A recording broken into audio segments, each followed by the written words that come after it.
Welcome to part 6 of Let's Play Trial of Champions by Ian Livingstone.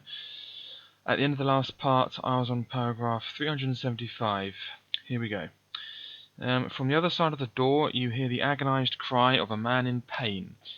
If you wish to open the door, turn to 168. If you would rather keep on walking, turn to 138.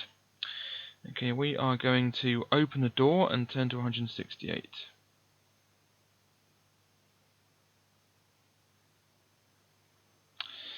The door opens into a large room with a massive stone face carved into the back wall.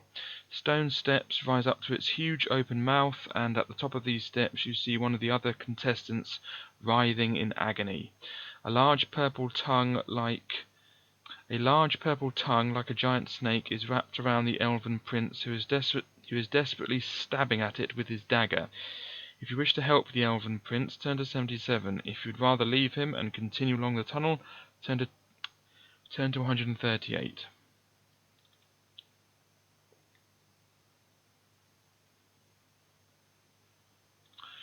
There it is.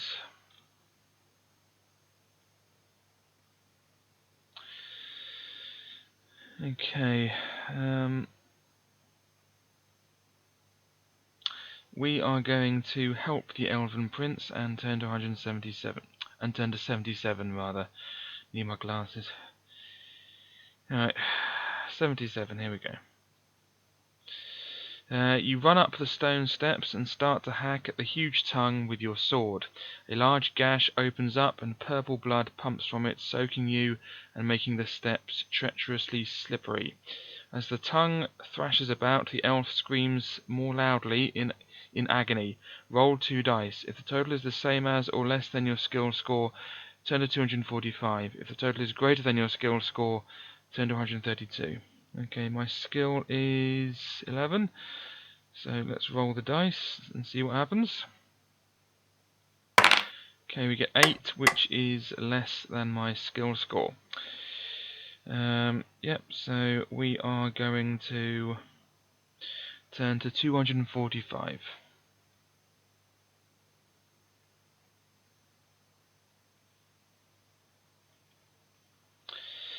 In the confined space of the stone mouth, you manage to keep your balance. Turn to 8.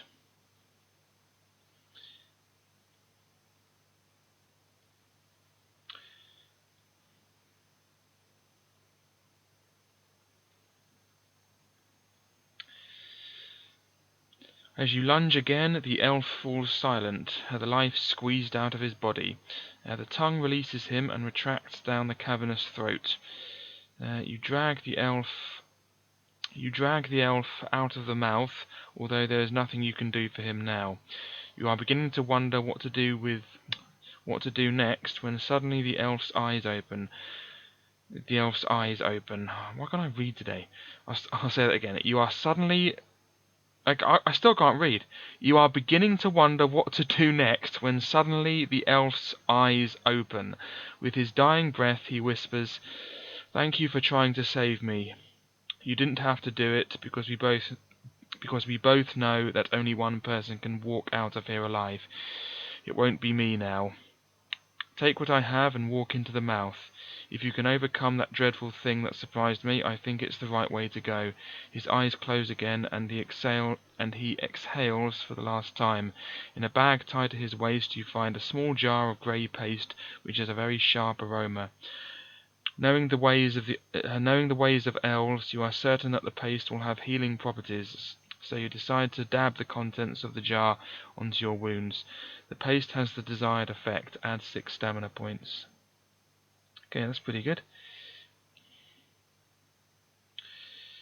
Yep, 6 stamina points puts me up to 19. That's pretty good. Alright, nearly up to maximum, which is a rarity. You also find in the bag a small bottle of blue dye, which you place inside your pouch. You think about what the elf said. Okay, so we have some blue dye. Whoops, include the D there. Well done to those of you who left comments, who knew where those quotes came from. The other gold ring thing, which I was alluding to, that's from the Christmas episode of Bottom, where Richie keeps saying another Brussels sprout. And the other one was from Hellraiser. Didn't know what the box was, although it was said by the female Cenobite. It was from Hellraiser 2, rather. It was by the female Cenobite, not by Pinhead. Anyway, so that's pretty good. Anyway, let's carry on reading. You think about what the elf said. If you wish to walk inside the mouth, turn to 306. If you would rather leave the room and continue along the corridor, turn to 138. Okay, we're going to walk inside the mouth and turn to 306. Really having trouble reading today. My apologies for that. Okay, as soon as you step inside the mouth, the hideous tongue coils out to ensnare you, but you are ready for it with your sword. Tongue, skill 5, stamina 6. If you win, turn to 85. Okay. So we have to fight the tongue, skill 5, stamina 6.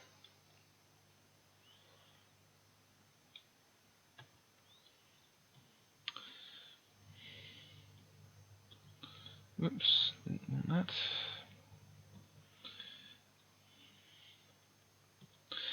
Okay, so we're rolling for him first. 5 plus 6 is 11. I get 20, so 11 to 20. Puts them down to 4. Okay, next, 5 plus 7 is 12. I get 17, so 12 to 17.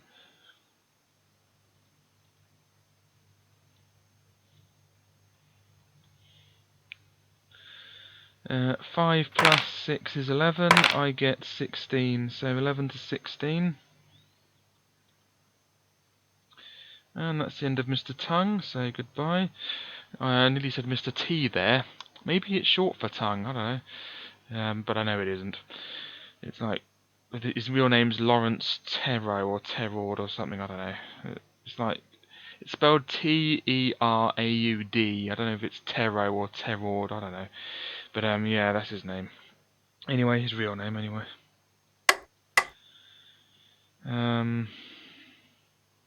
Okay, so gets rid of the buzzing.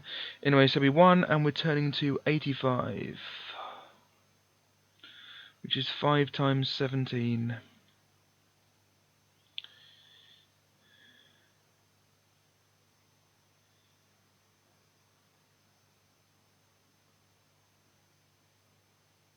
Okay, so I was just working out what 9 17s were.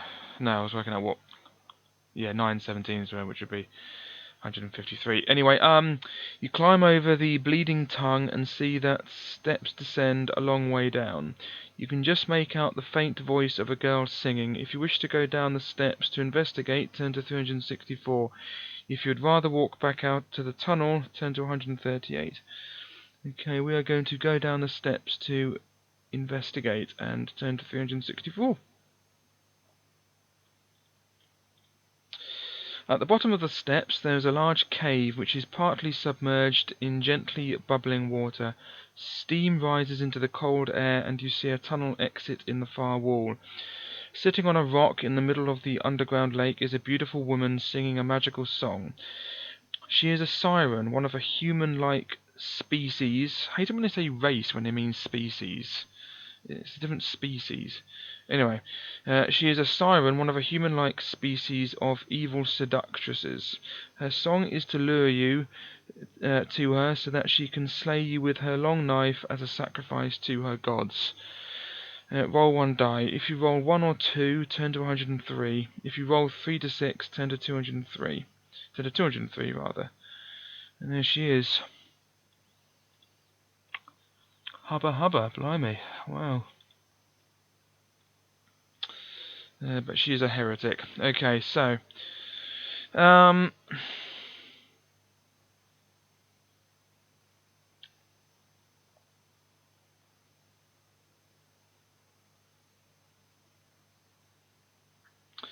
Okay, so let's roll 1 d6 and see what we get. So, okay, we get a 3. So that's that, and now we're turning to 203 because we rolled a 3 to 6. Okay, there we go. 203. You cover your ears and scream at the top of your voice to shut out the siren's song. You run through the cave and into the tunnel beyond. Turn to 21.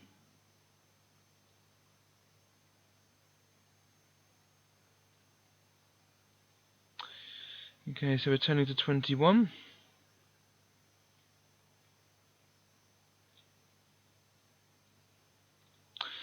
Okay, the tunnel rises quite steeply and grows rapidly colder. The steep floor soon gives way to stone steps, which makes progress a little less tiring. But halfway up the steps you notice that there are 3 in a row which are painted red. If you wish to carry on walking up every step, turn to 372. If you would rather leap over the 3 red steps, turn to 50. Okay. We are going to carry on walking up every step and turn to 372.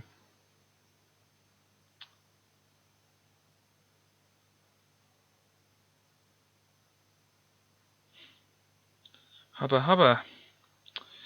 Right. Each one of the 3 red steps emits a flow of healing vibration. Add 3 stamina points. With renewed energy, you bound up the remaining steps. Turn to 141. Okay, so we have another 3 stamina points. That's good. That puts me up to 22. Good, nearly at maximum. Said that last time. 141, here we come.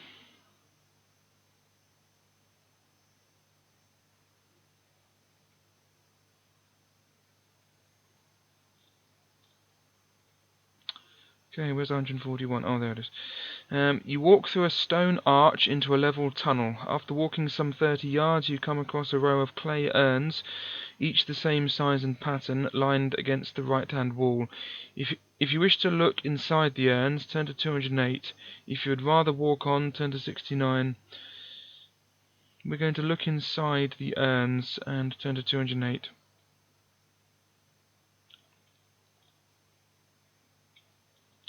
The first urn is empty, as is the second, but the third one contains a purple cloak. Will you put on the cloak, turn to 53, look in the 4th and 5th urns, turn to 147, or leave the urns and walk on? Okay, we're going to put on the cloak and turn to 53.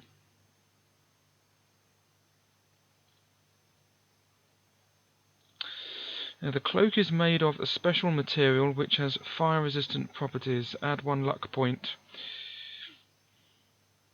Will do, puts you up to 11 luck. If you now wish to look in the 4th and 5th urns, turn to 147. Okay, I'll just say we're wearing purple. I'll say purple cloak. When I was at school, or at least primary school, they used to call the room before the classroom they used to call it the cloak room, which always struck me as odd because no one wears cloaks, so yeah, it should be called the coat room, but they always used to call it the cloak room, which is quite strange. Anyway, anyways, that's that. Anyway, what are we doing? We are going to walk on and turn to 69. 20 yards further along, you come to another door. The door is painted black and has a large brass ring as a handle. If you wish to open the door, turn to 182. If you'd rather keep on walking, turn to 109. We're going to open the door and turn to 182. The room is empty except for a large bronze statue of a six-armed woman dressed in decorative silk and mounted on a marble plinth. The idol is holding a brass lamp in one hand and a curved sword in each of its other hands. White smoke drifts up from 4 silver pipes placed around the idol. If you wish to take the lamp, turn to 311. If you would rather keep walking along the tunnel, turn to 109. Ooh, hubba hubba. Reminds me of that enemy from the first level of Tomb Raider 3, that thing that keeps trying to stop you. You know, it has lots of swords in India or whatever. It took me ages to work it out to defeat him. Anyway, we are going to take the lamp and turn to 311.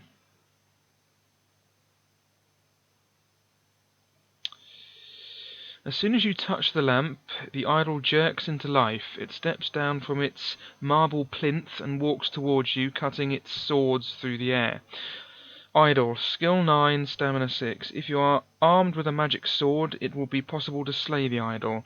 If you win, turn to 262. If you are armed with an ordinary sword, turn to 55. Okay, yeah, we do have a magic sword. I'll just prove that. There we go. So where is it?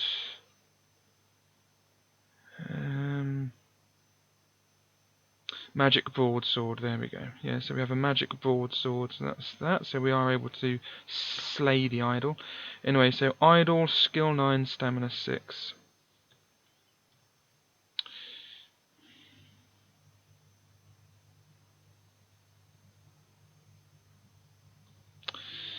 Okay, let's do this. Roll for him, for her first, rather.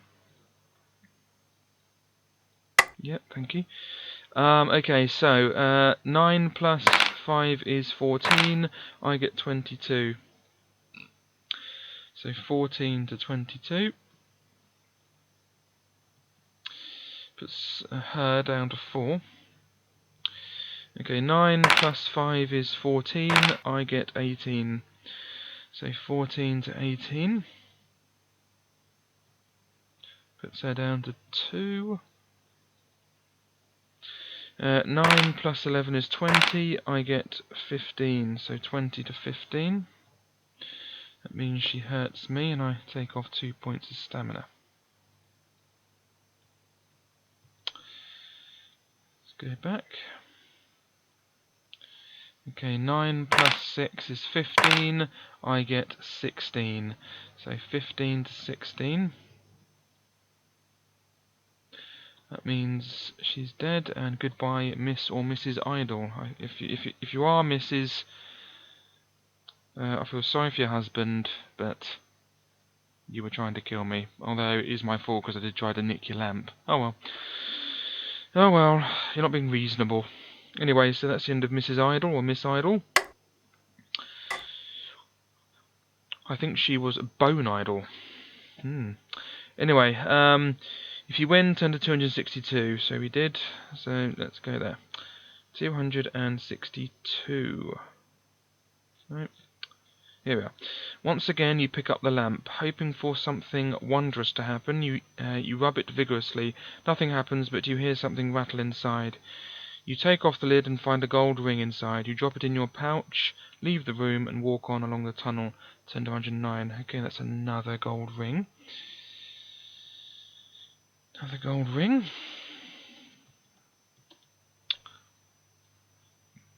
And we're turning to 109.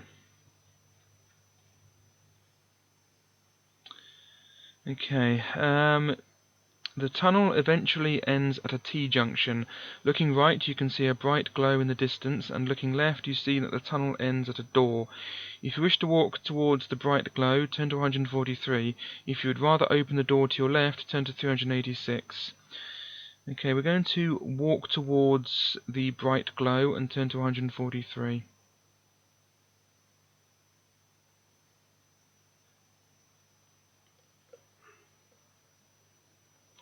Okay, the tunnel ends at an archway which is mounted with dragons' heads made of iron. Flames shoot out of their mouths continuously, making a wall of fire across the archway. If you wish to run quickly through the archway, turn to 370. If you would rather walk back down the tunnel to open the door past the T-junction, turn to 386. Okay, here they are. Really good artwork there, I like it. You know, I can really imagine being there, is what I'm trying to say. Okay, so we are going to run quickly through the archway and turn to 370 as soon as we see this great picture one more time. Okay, 370, here we come.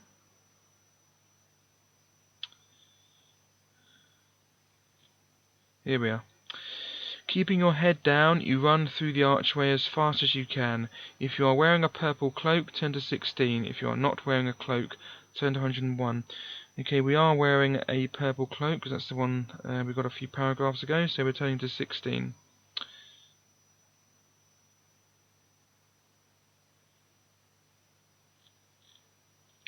The heat from the flames is intense, but the fireproof cloak protects you completely. Once through the archway, you find yourself in a cross passage. Looking to the right, you see nothing of interest down the long tunnel, but to your left you see something hanging down from the ceiling. You decide to investigate. Turn to 88. Two fat ladies. Okay. As you get closer, you see that a rope loops through a hook in the ceiling and that a wooden box is suspended by it, well out of reach. The other end of the rope loops through a hook in the floor and back up to a wooden block, where it is fastened by iron bands. An axe is sticking out of the block, and an inscription on the blade reads, "Rope cutter, will you?" Cut the rope with the axe, turn to 41. Cut the rope with your sword, turn to 149. Or ignore the rope and walk on, turn to 388. And here's the rope in question. Really nice drawing, love it. Again, I can just imagine being there. Anyway, what are we going to do? We are going to cut the rope with our sword and turn to 149. One blow from your sword cuts the rope in two. The wooden box crashes to the floor and breaks apart. Lying inside a broken box, you find two brass hands from a clock.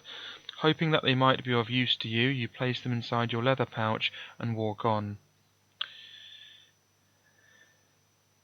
Okay, so we have two brass clock hands.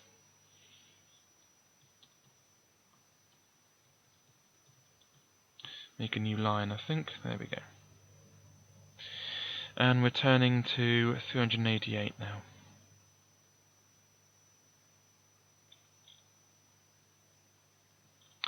Walking along, you are surprised to hear a squeaky voice above you shout, "Hello!"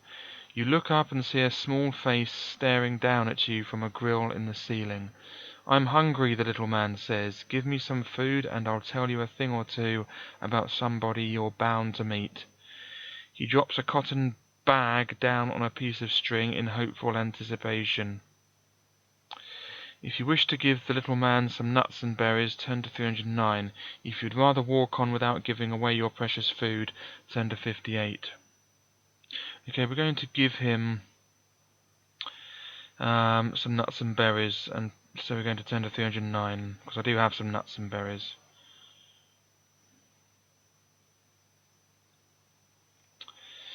You drop a handful of nuts and berries into the bag and watch it disappear through the grill. The little man smiles and says, "The hunchback is a liar." Then he disappears, and you are alone again. Wondering who the hunchback might be, you set off once again. Turn to 58. Okay, so I'll just say on here, given some. There we go. And we know that start a new line, the hunchback is a liar.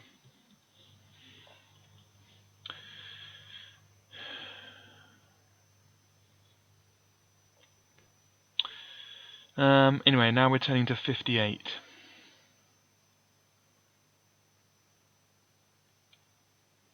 Walking along, you step on a stone which triggers an unseen trap.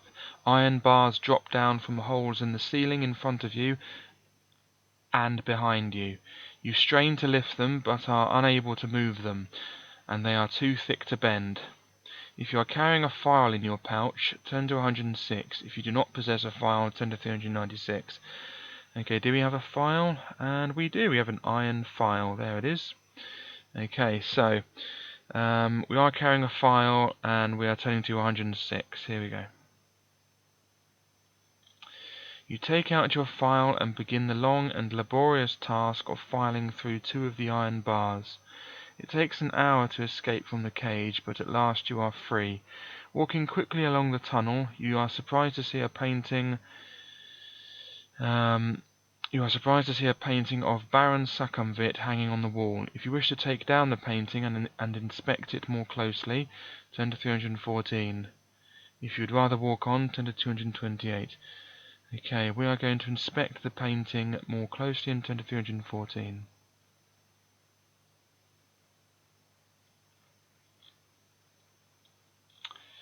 The painting is quite ordinary, and there are no hidden compartments in the frame. On the back there is a label with the words Set 3 176 written in black ink. You place the painting back on the wall and walk on, turn to 228. Okay, Set 3 176.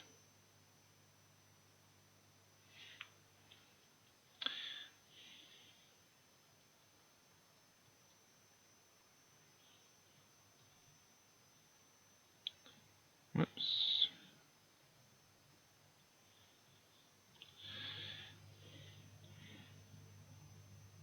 Okay, turn to 228. Now the tunnel turns left up ahead, and you hear the sound of grunting and heavy breathing coming from round the corner. You walk quietly up to the corner, peer round, and see an ugly creature with long claws and sharp teeth, punching the wall in anger. It is the largest and most savage of all the trolls, a fearsome hill troll. You decide to try to creep by the troll while it is preoccupied. Test your luck. If you are lucky, turn to 381. If you are unlucky, turn to 79. Okay, our current luck is 11, but I'm going to use luck points. I'll put it down to 10, but obviously it was 11, so that's what I'll use. Anyway, so we need this roll to be less than or equal to 11, which it was. Good. Okay, but our luck's gone down to 10 now, which I've already put down. Anyway, so we were lucky, and we're turning to 381. If you're unlucky, you have to fight him, and in true Ian Livingstone fashion, he is quite difficult, with huge stats. Anyway, 381, here we come.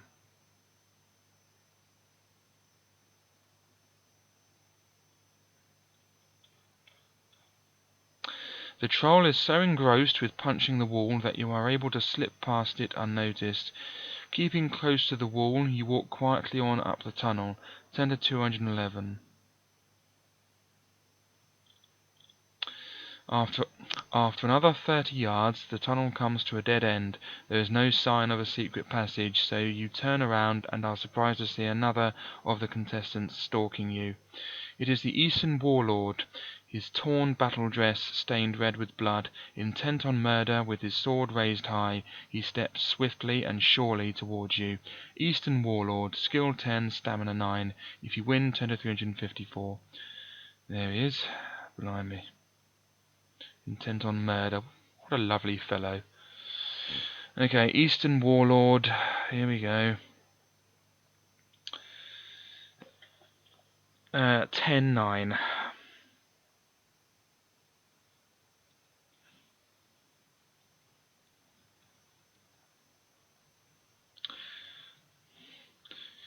I said this before, but they mean Oriental, because Oriental means East. So why don't they just say Oriental? That's what it means. It's the opposite of Occidental, which is Western. Anyway. Okay, so we're rolling for him first. So 10 plus 4 is 14. I get 21. So 14 to 21. Puts him down to 7. Okay, 10 plus 7 is 17. I get 16. So 17 to 16. Puts me down by 2. 18.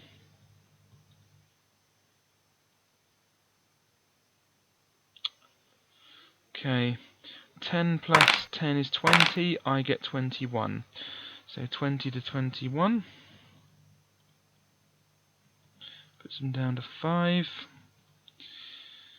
Okay, 10 plus 7 is 17, I get 20. So 17 to 20. Okay. Yeah, I need to put him down to 3 now, don't I? Yeah. Because I have hurt him 3 times. 1, 2, and 3.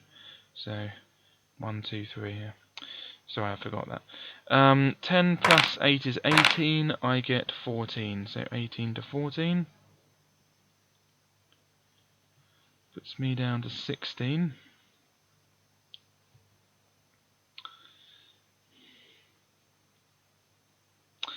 Yeah, good job I haven't been using luck in battles, otherwise I might have had to fight that annoying troll and this bloke. Anyway, 10 plus 5 is 15, I get 18. So 15 to 8, whoops, blimey, what happened there? 15 to 18. Puts them down to 1. Okay. 10 plus 8 is 18, I get 17. Knew I should have used luck there. What was it? I got 18 to 17.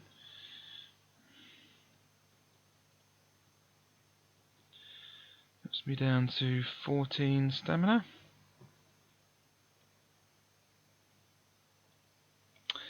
Uh, 10 plus 10 is 20, I get 14. So 20 to 14. Puts me down to 12 stamina, making a comeback. Oh, Bonesy. I remember that, that was funny. Alright, okay. 10 plus 4 is 14, I get 19. So 14 to 19. Whoops. That's the end of Mr. Eastern Warlord, or Oriental Warlord. And that's that. Get rid of the buzzing, and we're done. Okay, if you win, turn to 354, which I did. The warlord must have barely escaped with his life after a previous battle, as his body is deeply gashed by claws, and he has no possessions with him other than his sword. You decide to leave him and walk back down the tunnel, but you bump into an invisible and immovable barrier. You have triggered another trap, and there appears to be no way of escape. If you possess a file of red dust, turn to 238. If you are not carrying this item, turn to 330.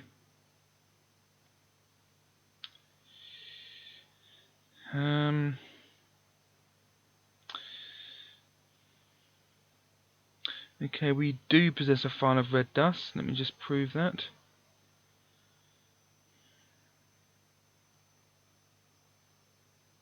There it is. Got it near the start. File of red dust. There we go. So we're now turning to 238 because we have this file. Remembering the disappearance of the old crone who sprinkled dust on the floor, you decide to try to do the same in a desperate attempt to escape.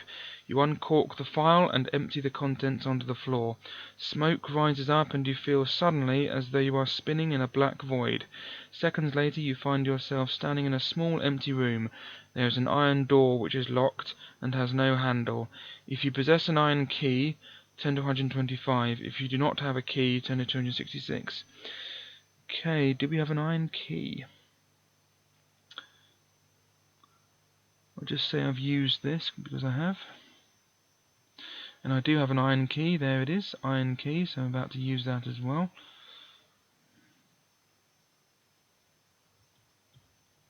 Say used, there we are, whoops. Should have pressed used, D for used. Okay, we do have an iron key, so we're turning to 125.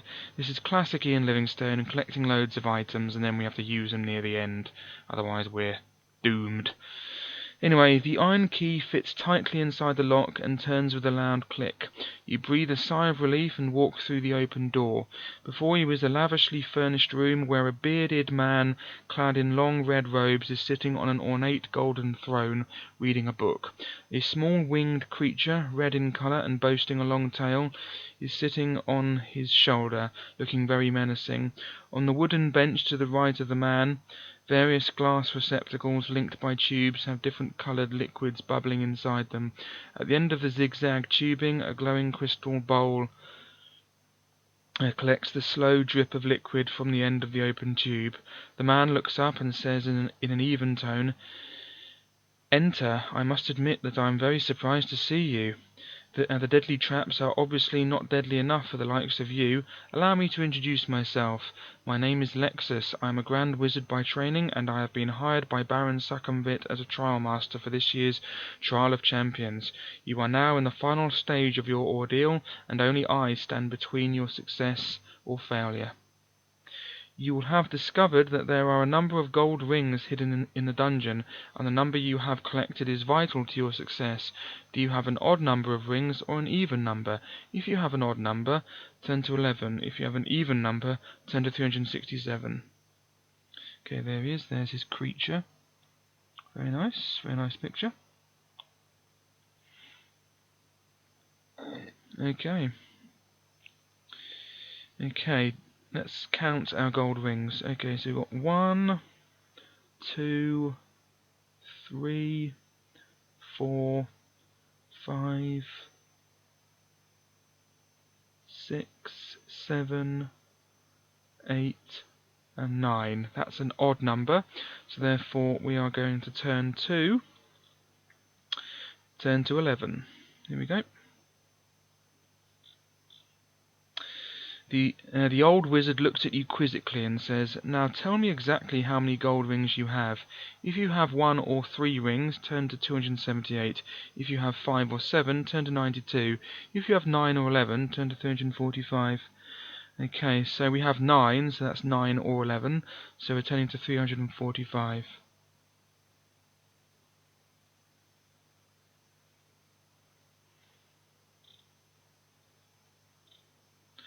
The trial master tells you to place the rings on top of the bench. If you have 9 rings, turn to 35. If you have 11 rings, turn to 392. Okay, we have 9 rings, so we're turning to 35.